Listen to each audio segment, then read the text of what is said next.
Sahabat koperasi dan usaha mikro, kali ini saya akan mencoba untuk sharing bagaimana meningkatkan customer dan repeat order Anda. Kalau selama ini sahabat usaha mikro seringkali disibukkan dengan mengharapkan pendapatan dari customer baru, dan selalu berharap ada orang yang berbelanja atau membeli produk Anda. Namun, itu adalah customer baru. Di setiap customer baru, sesungguhnya Anda punya kewajiban untuk memulai menjelaskan produk Anda agar customer memberikan penilaian positif terhadap produk Anda. Dan secara marketing, itu sesungguhnya dapat dianggap sebagai berbiaya yang mahal. Di sisi lain, kadang kita sering melupakan customer lama kita yang pernah atau sering datang ke tempat kita, yang pernah atau sering membeli produk kita, yang kemudian kita tidak tahu apakah dia akan datang lagi atau bahkan ternyata customer tersebut memang tidak pernah datang kembali untuk mencari produk kita. Artinya, kita tidak dapat melakukan apapun terkait dengan customer tersebut dan hanya menunggu jikalau mereka datang kembali mencari produk kita. Kita tidak dapat mengendalikan mereka untuk membeli produk kita. Kita hanya menjalankan bisnis mengandalkan keberuntungan. Kita hanya menjalankan bisnis mengandalkan lucky blow saja. Kalaupun mereka datang, mungkin itu adalah sebuah keberuntungan Anda. Semoga Anda selalu beruntung di dalam menjalankan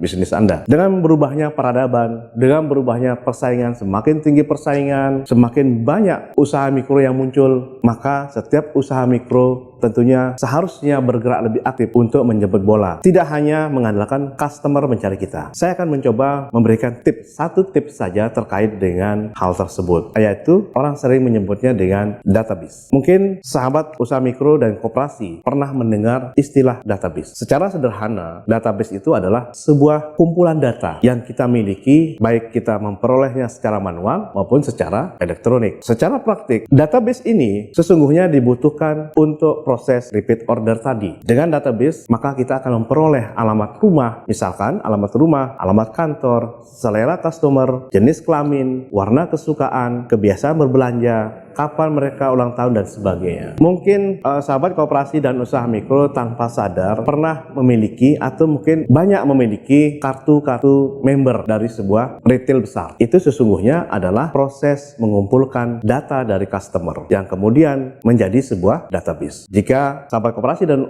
usaha mikro ingat, data di dalam member tersebut pasti ada nama, pasti ada nomor KTP, nama, tempat tanggal lahir, dan sebagainya. Data tersebut itu sesungguhnya ditujukan untuk mengumpulkan informasi tentang customer-nya. Nah, sekarang kita coba apa yang dilakukan oleh retail modern tadi, itu bisa kita lakukan juga pada usaha mikro kita. Hanya saja mungkin caranya berbeda.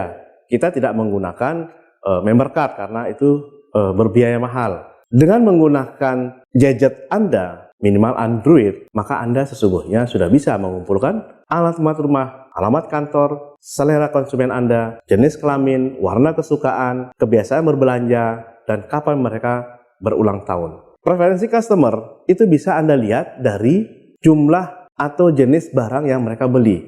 Misalkan sebagai contoh, si A itu seringkali membeli produk kita, ada produk A yang kita produksi. Nah, produk A ini ternyata mungkin berwarna merah. Maka ternyata customer A memiliki preferensi produk terhadap produk kita adalah produk yang berwarna merah. Terkadang ada kebiasaan konsumen yang berbelanja di waktu-waktu tertentu. Misalkan di malam minggu atau di waktu weekend. Maka informasi-informasi itulah yang kemudian kita kumpulkan. Yang sesungguhnya itu telah terkumpul pada setiap nota atau setiap transaksi yang kita catatkan pada pembukuan kita. Dengan menggunakan tools yang ada seperti gadget, sesungguhnya informasi-informasi itu seharusnya Anda kumpulkan secara menyeluruh, di mana ada alamat rumah, kantor, seleranya, jenis kelaminnya, kebiasaan berbelanjanya, kapan mereka berulang tahun, dalam sebuah kumpulan data. Inilah yang disebut dengan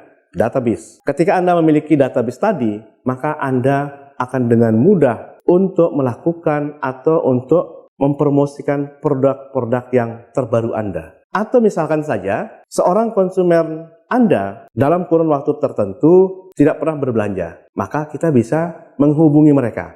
Kita bisa menawarkan produk baru yang kita miliki, sehingga mereka kemudian tertarik untuk membeli produk kita. Itulah peran database yang saya jelaskan tadi. Selain itu, dengan data yang ada, dengan database tadi, kita bisa membuat sebuah komunitas. Komunitas ya mungkin mirip seperti grup-grup di WA, tetapi bukan itu sesungguhnya. Dengan komunitas, kita bisa melakukan interaksi dengan customer kita. Database ini dapat dikatakan sebagai investasi jangka panjang yang bisa membuat Anda menjadi lebih beruntung. Database ini dapat menjalin hubungan baik Anda dengan customer. Database ini dapat memberikan kesempatan repeat order customer terhadap produk-produk lama, atau mungkin dengan database ini kita bisa mempromosikan produk-produk baru kita. Itu sekilas tentang database. Semoga informasi ini bermanfaat bagi sahabat koperasi dan usaha mikro.